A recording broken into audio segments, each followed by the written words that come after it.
Alright guys, so I wanted to try to start my engine up with the new distributor and coil, but I found another issue. Not sure how this happened, but I originally had 3 psi. I don't know if you can see that.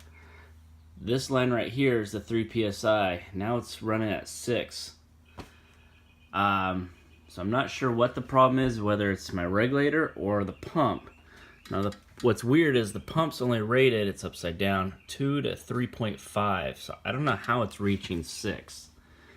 Either way, it seems like I need to get a new regulator. I tried to dial it in, and this port I've taken all the way out, and it won't do anything. It's not holding the 3 psi like it's supposed to. So get another regulator.